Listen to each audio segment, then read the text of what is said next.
جی ہاں، یہ اللہ تعالیٰ کی طرف سے ہی انہیں معجزہ عطا کیا گیا تھا، چنانچہ انہوں نے اللہ تعالیٰ کا حکم مانا اور اپنا عصا جو ان کے ہاتھ میں تھا وہ فوراً زمین پر پھینک دیا، اور وہ ایک خوفناک اژدہا بن گیا۔ اژدہا تو ان کے بھی تھے، ان جادوگروں کے بھی تھے، فرعون کے جو جادوگر تھے، لیکن ان تمام جادوگروں کے جو اژدہے تھے وہ زمین پر رینگ رہے تھے۔ تو اللہ کے حکم سے آپ نے جب اپنا عصا زمین پر مارا تو وہ ایک بہت بڑا خوفناک اژدہا بن گیا، جس نے تمام جادو کے زور سے بنے ہوئے نمائشی سانپوں کو نگل لیا۔ اللہ اکبر! جی ہاں، اللہ تعالیٰ کے حکم سے اس سانپ نے ان تمام چھوٹے سانپوں کو نگل لیا۔ جادوگر یہ دیکھ کر سخت حیران ہوئے اور پکار اٹھے کہ موسیٰ کا یہ عمل جادو نہیں بلکہ اللہ تعالیٰ کا معجزہ ہے، کیونکہ وہ خود تو جادوگر تھے۔ انہیں معلوم ہے کہ یہ جادوگری نہیں بلکہ یہ اللہ تعالیٰ کا معجزہ ہے، اور فوراً سجدے میں گر پڑے اور اعلان کیا کہ ہم موسیٰ اور ہارون کے اللہ پر ایمان لے آتے ہیں، اسے ایک مانتے ہیں۔ سبحان اللہ! یہ دیکھ کر فرعون بہت جھنجھلایا، اس کو بڑا غصہ آیا، کہنے لگا کہ موسیٰ تم تو تمام جادوگروں کے استاد نکلے۔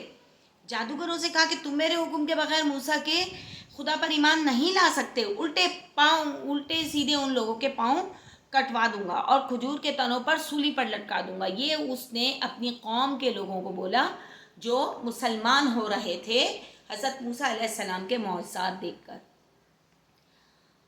اور اس وقت تم کو معلوم ہو جائے کہ ہم دونوں میں سے کون سخت عذاب دینے والا ہے اور کس کا عذاب دیر پا ہے، اور میں جانتا ہوں کہ تمہاری یہ سازش ہے کہ مجھے تخت سے ہٹا دیا جائے یا تخت سے محروم کر دیا جائے۔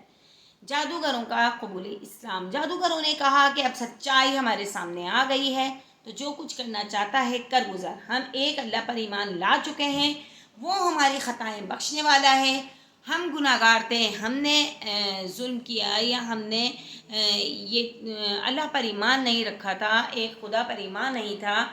اللہ تعالیٰ ہمیں بخشنے والا ہے، معاف کرنے والا ہے، بے شک اللہ تعالیٰ بہت غفور الرحیم ہے۔ یہ دیکھ کر اسرائیلی نوجوانوں کی ایک جماعت بھی حضرت موسیٰ پر ایمان لے آئی، لیکن وہ بھی فرعون کے قہر و غضب سے ڈرتے تھے، اس لیے کھل کر وہ اعلان نہ کر سکے۔ مطلب اندر ہی انہوں نے ایک پلاننگ کی کہ ہم بھی اللہ تعالیٰ پر ہی ایمان لے آتے ہیں، بٹ ان کو ڈر خوف، ظاہر ہے ابھی کچا دل و دماغ تھا ان کا، اور اس کے قہر و غضب سے بھی ڈر رہے تھے۔ حضرت موسیٰ نے کہا کہ اگر تم واقعی اللہ تعالیٰ پر ایمان لائے اور اس کے فرما بردار بننا چاہتے ہو تو فرعون سے ہرگز مت ڈرو اور اللہ پر ہی اپنا بھروسہ رکھنا۔ اس کے جواب میں انہوں نے کہا کہ ہم اللہ ہی پر اپنا بھروسہ کرتے ہیں، اور اے ہمارے پروردگار، ہمیں ظالم قوم کی آزمائش میں نہ ڈال اور ہم کو اپنی رحمت کے ساتھ منکروں سے نجات دے۔ فرعون کی قوم نے فرعون سے کہا تو کب تک دیکھے گا کہ موسیٰ اور اس کی قوم کے لوگ ملک میں فساد پھیلاتے پھریں اور تیری دیوتاؤں کو ٹھکرائیں؟ فرعون نے کہا تم فکر نہ کرو، میں نے فیصلہ کیا کہ ان کے لڑکوں کو قتل کر دوں گا اور لڑکیوں کو لونڈیاں بنا کر رکھوں گا، وہ تو میرے بس میں ہے اور ہم ہر طرح سے ان پر غالب ہیں۔ جب حضرت موسیٰ کو فرعون اور اس کے درباریوں کے منصوبوں کا علم ہوا تو آپ نے بنی اسرائیل کو جمع کر کے اللہ پر بھروسہ کرنے کی تلقین کی۔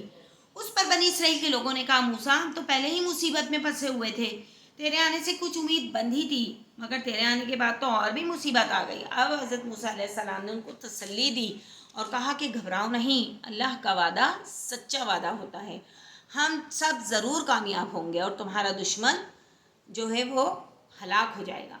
حضرت موسیٰ نے اللہ کے حکم سے اپنی قوم اور دوسرے ایمان لانے والوں سے کہا کہ تم اپنے مکان کو قبلہ رخ بناؤ اور ان میں نماز پڑھا کرو، اور جو ایمان لائے ہیں ان کو کامیابی کی بشارت دو۔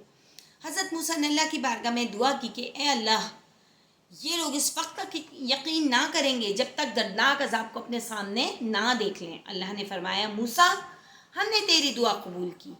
جی حضرت موسیٰ علیہ السلام دردناک عذاب کی التجا کر رہے تھے کہ آئے تاکہ ان کے سامنے وہ عذاب جو نان مسلم ہیں، جو منکر ہیں، ان کے سامنے آئے گا تو وہ ان سے سبق سیکھ لیں گے۔ اب فرعون اس کے درباریوں میں حضرت موسیٰ کے قتل کے مشورے ہونے لگے۔ ان میں ایک مرد مومن بھی تھا جو اپنے ایمان کو چھپائے ہوئے تھا۔ اس نے کہا کہ تم ایک ایسے شخص کو مارنا چاہتے ہو جو سچی بات کہتا ہے اور تمہارے پاس اپنی سچائی میں بہترین نشانیاں بھی اس نے دکھائی ہیں۔ اگر وہ جھوٹا ہے تو تم کو اس سے کچھ نقصان نہیں پہنچے گا، اور اگر وہ سچا ہے تو پھر اس کے وعدوں سے ڈرو جو وہ اللہ کی جانب سے سناتا ہے۔ اس نے فرعون سے کہا کہ میں تم کو وہی مشورہ دے رہا ہوں جس کو اپنے خیال میں درست سمجھتا ہوں اور تمہاری بھلائی کے لیے کہہ رہا ہوں۔ اس مومن نے یہ بھی کہا کہ مجھے اندیشہ ہے کہ ہمارا حال قوم نوح، قوم عاد، قوم سمود کی طرح نہ ہو، اس وقت تم کو کوئی نہ بچا سکے گا۔ جی ہاں، جب اللہ کا عذاب اس قوم پر نازل ہوا تو پھر اس کو کسی نے نہ بچا سکا اور وہ قوم پوری کی پوری نیست و نابود ہوئی۔ اس لیے بہتر یہی ہے کہ تم سیدھی راہ پر چل گزرو۔ لیکن فرعون اس کے سرداروں پر کوئی ان باتوں کا اثر نہ ہوا، اور پھر وہی ہوا جس کا ڈر تھا۔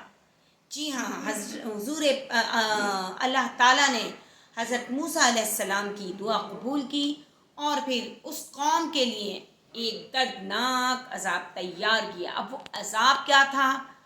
قوم فرعون کو اللہ تعالیٰ نے کس طرح غرق کیا، کس طرح اسلام کا بول بالا ہوا، اور کس طریقے سے حضرت موسیٰ علیہ السلام کی فتح ہوئی، اس کا ذکر انشاءاللہ تعالیٰ کل کے ولاگ میں پیش کروں گی آپ کے سامنے۔ بڑا انٹرسٹنگ واقعہ ہے، اور یہ ضرور واقعات اپنی فیملی میں، اپنی گیدرنگ میں اپنے بچوں کو ضرور بتایا کریں کہ انبیاء کرام کے کیا کیا معجزات تھے، اللہ کی طرف سے انہیں کتنا غیب کا علم حاصل تھا، اللہ کی طرف سے انہیں کتنے معجزات عطا کیے گئے، اور کس طریقے سے وہ اپنی قوم پر غالب رہے اللہ کے حکم سے۔ تو انشاءاللہ تعالیٰ کل ایک اور ڈیلی ولاگ کے ساتھ حاضر خدمت ہوں گی۔ ٹل دین اللہ حافظ، السلام علیکم ورحمۃ اللہ وبرکاتہ۔